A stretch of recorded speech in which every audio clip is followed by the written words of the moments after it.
Halo semuanya, kembali lagi dengan konten ketok pintu di mana kita akan mengetok pintu orang dan kita masuk tanpa izin, tapi karena kita udah ngetok berarti hitungannya udah izin. Dan hari ini kita akan main ke rumah sultan yang paling kaya di Jakarta. Inilah orangnya. What's up, bro? What's up, bro? You great, you good, okay? I'm okay, We great. talk, okay? Okay, we talk Okay. lah. Okay, so I come here, I want to talk very fast about content, about outfit one. Okay. You like or you don't like? I like it so much. You like so much, you kaya? I'm so kaya. You want to pamer? I want to pamer lah. We start with your baju lah. I start with my baju. It's from India. It's for $65 million. Cheap. It's cheap lah. This one cool with red one. Yeah, this My is one red. only white one. This is from LeBron James when the match. It's over. When the match. When the match. Yes. How it's much? Still wet. How It's much? $80 million. $80 million. Wow. This left one. The left one is under is from Michael Jackson. Michael Jackson. Yes. It's from Moonwalk. Huh? It's How much? around $120 million. And this one. This one is from Mamang. Mama. Yes. This is Who's from Mamang. Mamang from America is so very popular. Oh. You don't know. How much? This is for $800 million. It's so special. Oh, only one ya. Only one in the world. Okay, this one. Gelang. This one in Gelang is from India. Huh? It's from Doctor Strange. Doctor Strange. You know Doctor Strange? Mission The Impossible? Yes, Mission Oh. Impossible one. This is No price lah, No very price lah. good. This is so high lah. Last one. Last What's one this? It's is- so cool. This is my favorite gadget. Halo semuanya, kembali lagi dengan gue Jordi dari channel The Lazy Gadgets, dan hari ini gue akan membawakan segmen The Lazy Things yang merupakan sebuah segmen di mana gue akan ngebahas barang-barang unik yang secara gabut gue beli di internet dengan harga yang lumayan murah, di bawah 15.000. Kalau di atas itu saya nggak ada duit.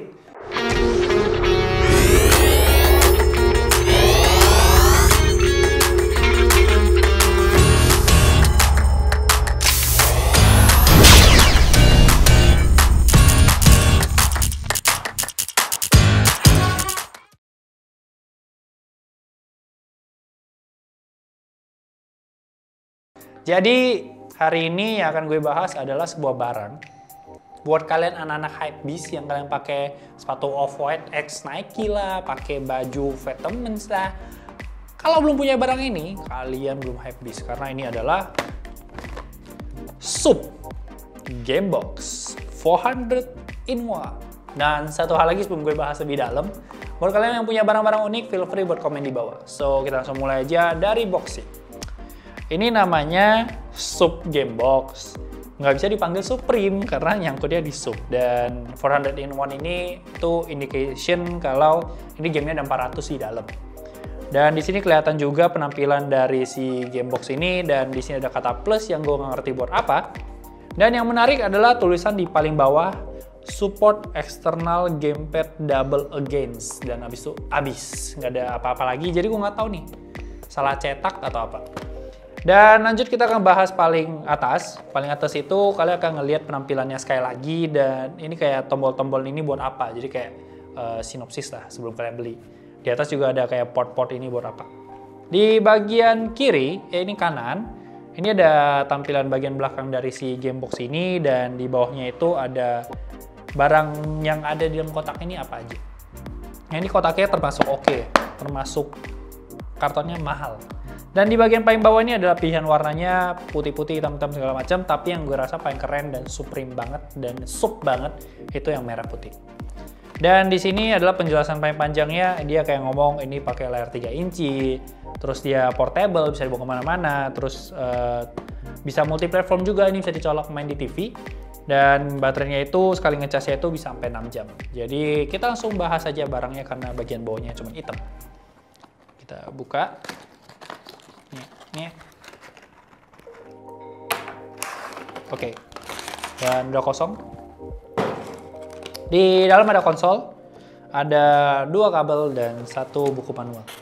Nah, yang pertama adalah kabel AV analog RCA yang biasa kalian temukan kalau kalian dulu main PS1 pasti ngeliat lah kabel kuning merah putih yang buat ke TV. Dan ini juga ada di konsol ini karena emang bisa main di TV. Cuma di monitor nggak bisa karena monitor kan anaknya HDMI banget gitu kan. Yang pertama adalah yang ini, yang kedua adalah kabel USB-A to micro USB buat ngecas, karena dia tuh nggak ganti baterai, dia pakai ngecas. Dan manual book yang di dalamnya ada troubleshooting yang sangat jarang saya temukan karena saya jarang baca manual book. Nah, ini 3 barang udah, kita langsung bahas konsolnya aja.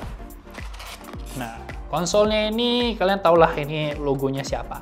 Ini logonya Sub Gamebox. Dan di sini gua akan bahas dulu mungkin dari belakangnya. Yang pertama, bagian belakangnya itu nggak ada apa-apa kecuali penutup baterai yang cukup mengejutkan karena menggunakan baterai yang mungkin dikenal sama kalian. Ini adalah baterai yang biasa ditemukan di handphone Nokia atau Sony Ericsson yang jadul-jadul dan nggak pakai alkalin, sehingga gue nggak usah beli baterai alkalin. Oke. Di bagian bawah itu kosong, bagian kanan juga kosong. Di bagian kiri itu dia punya satu scroll yang kayak gear itu buat volume, dan di bagian atas itu ada port untuk AV yang tadi buat TV, satu port untuk micro USB yang buat charging, dan satu switch buat nyalain. Jadi kita akan menyalakan Sub Gamebox. Dan inilah tampilan awalnya, dan mungkin di awal gue akan kasih tahu dulu volumenya segimana. Untuk maksimalnya itu segini, paling maksimal, dan mati. Jadi lumayan jauh lah perputarannya, dan gue akan nyalain mungkin dikit banget. Dan untuk tampilannya sendiri menurut gue sebenarnya UI-nya itu simple banget, maksud gue tuh seadanya banget. Tapi kurang menarik aja gitu, nggak fun gitu karena tulisan doang. Dan dia tuh punya 2 pilihan, yaitu Chinese dan English. Kita akan buka yang Chinese, dan kalian langsung disuguhkan dengan tulisan Mandarin semua. Dan buat kalian yang nggak bisa baca, bisa langsung tekan tombol reset yang di tengah ini buat balik ke home. Ini juga berguna kalau kalian tuh main game terus kayak gamenya udah nggak seru, kalian tinggal klik ini. Dan dia akan kembali ke yang paling awal tadi, dan kita masuk ke English. Oke. Nah, dari sini kelihatan judul-judul gamenya, dan gamenya itu sebenarnya itu buat kalian yang biasanya main NES, Nintendo Entertainment System, dimana kayak ada Super Mario 3, ada Dr. Mario, terus ada kayak Contra 1, Excitebike, Circus Charlie, dan kayak game-game yang jadul banget gitu, yang mungkin kalau kalian anak 90 pasti pernah main lah. Bahkan buat kalian yang main Game Boy SP, Game Boy Advance itu kan dulu punya kaset yang kayak 450 in 1, nah itu gamenya kurang lebih sama. Dan emang bener kalau kalian scroll ke atas tuh gamenya ada 400, dan setelah gua cek dan bukan gua mainin satu-satu, itu gamenya itu lebih ke ada beberapa judul yang gua lihat kayak diulang-ulang, jadi kayak dia nyelipin 1-2 judul, jadi kayak mungkin nggak pure 400, atau mungkin karena gua nggak tes satu-satu, gamenya itu lebih ke remote skinnya, jadi kayak kelihatan tuh lebih beda. Nah, ngebahas satu hal yang menarik tadi, baterai dari si Sub Gamebox ini tuh nggak pakai indikator lampu, tapi lebih ke layar kalian. Jadi semakin kecil kapasitas baterai kalian, semakin perlu di charge, dia akan redup sampai nggak kelihatan sama sekali. Dan yang terakhir pengen gue bahas adalah masalah button dan gameplay. Untuk speaker dia di depan, dan buttonnya ABXY lah, kurang lebih kayak Nintendo. Yang menarik adalah si D-pad ini buat anak-anak TLM kemarin waktu nyoba itu kurang peka kayak cowok-cowok kalian ya. Dan ternyata setelah dicoba-coba lebih, ternyata kalau kalian untuk yang kiri ini, untuk lebih responsif, kalian harus kliknya itu lebih ke ujungnya. Jadi jatuhnya ini lebih tricky. Mungkin yang kalian dapat kalau kalian beli unitnya mungkin agak beda. Jadi harus adaptasi dulu. Jadi dengan harga 118.000, gue rasa barang ini cukup worth untuk kalian beli, terutama untuk kalian yang pengen nostalgia. Ini portable banget, gampang banget buat di mana-mana. Terus kalian mau ngecas juga nggak ribet, micro USB. Terus tampilannya juga asik. Mungkin kekurangannya itu cuman D-pad yang perlu adaptasi. Nah, satu hal lagi sebelum gue tutup adalah pengalaman main ini di TV. Jadi dengan AV cable yang gue bilang tadi, ini bisa main di TV. Tapi gue rasa AV cable ini tuh terlalu pendek, jadi kalian perlu extender. Karena gue coba di TV 55 inci yang udah gue review kemarin, yang cardnya ada di atas. Dan itu menurut gue terlalu deket, karena dimana ini kan jadi controller, dan kalian kan langsung ngelihat ke layar walaupun ada crop. Cuma itu deket banget, jadi perlu banget extender. So dengan harga 118.000, gue rasa ini salah satu barang yang cukup worth untuk dibeli. Karena untuk kalian yang pengen nostalgia game NES ini oke banget lah, apalagi ada Robocop yang susah banget kata Sony, dia nggak bisa tamatin, dan gue coba dan gue nggak ngerti mekanismenya kayak apa. Dan ini tuh gampang dibawa kemana-mana, keren juga gitu kan, maksud gue. Sayangnya ya negatifnya itu cuma di masalah D-pad sama game yang mungkin lama-lama kalian akan bosan sendiri. Untuk pajangan ini juga cukup oke. So itu aja untuk mengakhiri video ini. Jangan lupa komen yang tadi gue bilang kalau kalian punya barang-barang unik. Jangan lupa like, comment, share. Jangan lupa juga follow Instagramnya The Lazy Gadgets di @thelazygadgets. Instagram gue di @jordileonardo_2 dan jangan lupa juga main ke website di @thelazy.media. Thank you so much guys for watching. Jangan lupa subscribe ke channel ini. Bye bye guys.